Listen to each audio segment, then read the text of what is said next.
Добар ден, гледате вести на Слободен печат. Добре дојдовте.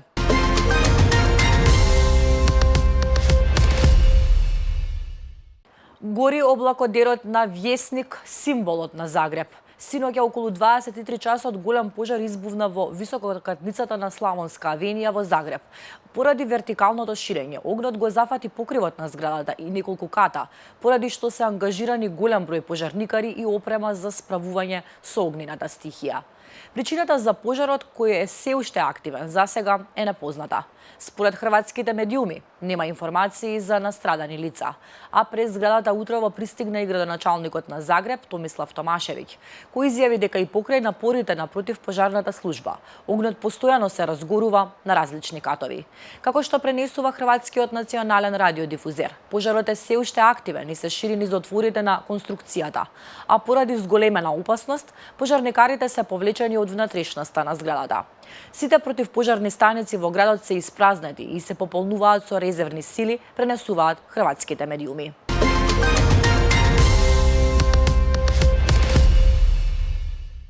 Продолжуваме со домашни вести. На седницата на Собраниската комисија за прашања на изборите и именувањата денеска ќе започне спроведување на интервјуа на кандидатите за избор на претседател на Државната комисија за спречување на корупцијата.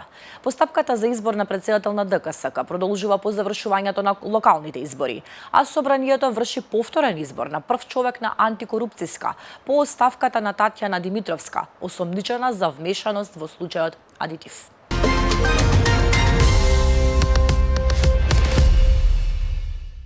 Пратениците на СДСМ и коалицијата денеска ќе поднесат предлог до Собранието за надзорна расправа и формирање посебна анкетна комисија за целосно и независно испитување на трагедијата во дискотеката Пулс. Ваквиот предлог на СДСМ следи откако викендот на протестот во Скопје. Семејствата на загинатите пред Собранието побараа да се формира независна комисија за испитување на трагедијата. Оти имаат сомнеж дека вистината остана скриена. Собранието денеска ќе одржи првата пленарна седница по завршувањето на локалните избори. Пред почетокот на 70-та седница, премиерот и министрите 2 часа ќе одговараат на прашања од опозицијските пратеници.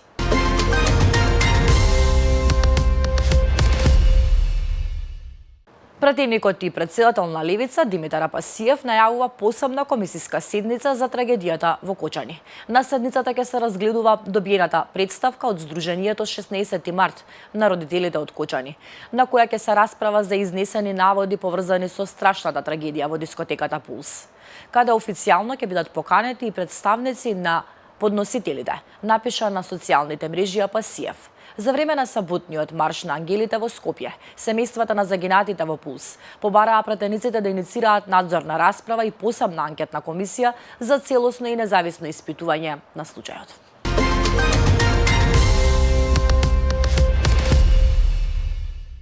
Не може секој да има јајца. Табла јајца достигна цена од 360 денари, и тоа во најефтиниот синџер на маркети, и тоа со најмалите и најефтините. Истите тие лани со великденски попуст чинеа 180 денари. Урда веќе нема под 250 денари за килограм. Кравио сирење на некој попуст едва може да се најде под 400 денари. Маслото за јадење е околу 100 и се врти на цената кога изби војната во Украина и кога имаше огромна суша. Народски кажано, да се исплашиш да одиш во продавница. За волја на вистината, според последниот извештај на ФАО, индексот на цените на растителното масло достигна највисоко ниво од јули 2022 година, а сончогледовото масло расте 4 месеца поред. Прочитајте ја целата колумна на Весна Дамчевска.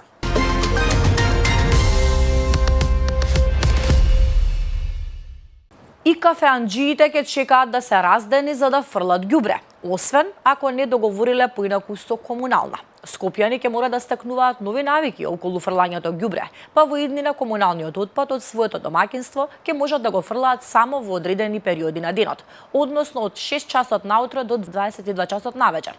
За повеќето граѓани ова нема да значи некоја промена, затоа што ретко кој среден ног излегува од дома за да фрли ѓубре. Но од неа ќе бидат погодени некои угостители што ќе треба да си го чуваат отпадот во својот објект до разденување. Секако, временското ограничување треба да ги спречи и несовесните граѓани што ја користат ноќта кога претпоставуваат дека нема никој да ги види, за да се ослободат од непотребниот кабаст или електронски отпад, кој недозволено завршува околу контејнерите. Темата е на Анита Стојковска.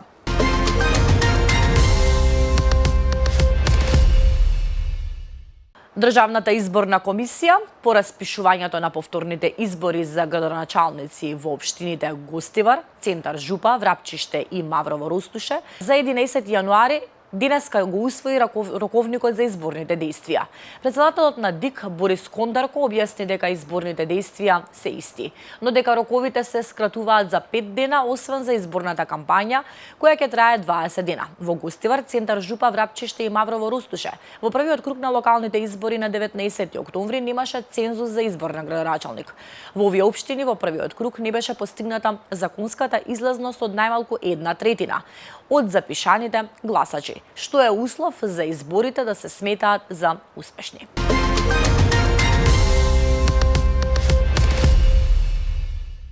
Министерот за надворешни работи на Сојузна република Германија Јохан Вадефул вечер ќе престојува во Скопје во рамки на неговата турнеја во земјите од Западен Балкан.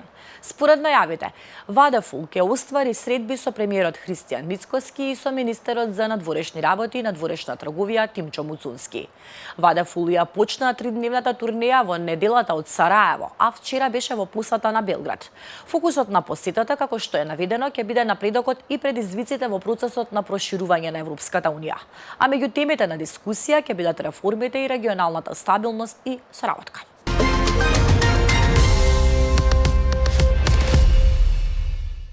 Филмски грабеж во Србија. Во текот на вечерта на територијата на српската област Рашка, на југот на земјата, беше извршен голем грабеж. Маскирани и вооружени разбойници пресретнале возило за транспорт на пари и украле околу 2 милиони евра државни пари. Кратко по грабежот, возилото било пронајдено опожарено во градот Јабланица, на територијата на Нови Пазар. Постојат индиции дека сторителите имале однапред подготвен план за бегство. На терен се ангажирани голем број полицајци, а потрагата по разбойниците е во тек.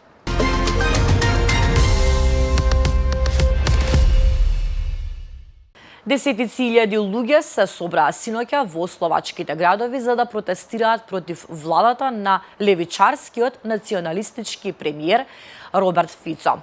Демонстрантите скандираа "Доста ни од Фицо" и држеа транспаренти со кои повикуваа на прекин на трипартиската коалиција што ја предводи тој. Учесниците го одбележаа падот на комунистичкиот режим и побараа посилна поддршка за Украина.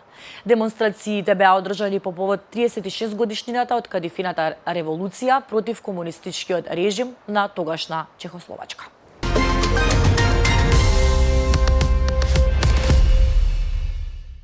Невиден напад од страна на украинските сили во текот на ноќта оштетил 2 термоелектрани. Покрај тоа некои населби останале без електрична енергија. Ова го кажа шефот назначен од Москва на руски контролираниот дел од украинскиот регион Донецк. Пушелин напиша на апликацијата Телеграм дека котларниците и пречистителните станици во термоелектраните во Зугреш и Старобешево се затворени и службите за итни случаи работат на лице место за да ја обноват нивната работа. Шефот истакна дека украинскиот напад со дронови врз енергетската инфраструктура остави околу 500.000 луѓе во неколку населби без електрична енергија. Во оваа фаза нема коментар од украинската страна.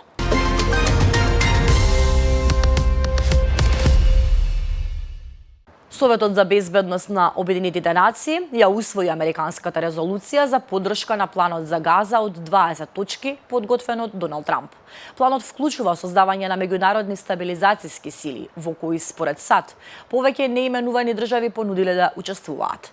За резолуцијата гласаа 13 држави, никој не беше против, а Кина и Русија беа воздржани.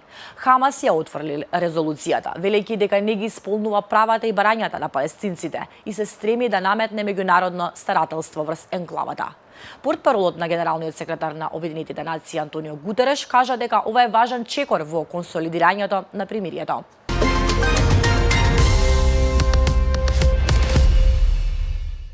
Уште вести од светот. Американскиот претседател Доналд Трамп изјави дека е подготвен да разговара со венецуелскиот претседател Николас Мадуро во време на кога се појавуваат медиумски извештаи за можна воена акција на САД против латиноамериканската земја. Американскиот претседател нагласува дека Мадуро нанел ужасна штета на САД, првенствено поради големиот прилив на поранешни затвореници и трговци со дрога, за кои тврди дека влегле во земјата од Венецуела. Медиумите објавија дека венецуелскиот претседател се обидува да воспостави контакт со Трамп преку повеќе комуникациски канали, во време кога дискусиите се интензивираат во САД за можноста за воена операција против Каракас.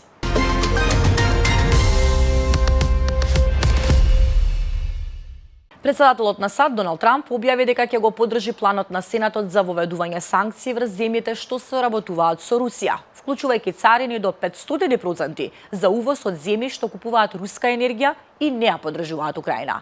Предлог законот е конкретно насочен кон големите купувачи на руска енергија, вклучувајќи ги Кина и Индија, а Трамп рече дека Иран исто така би можел да биде на оваа листа.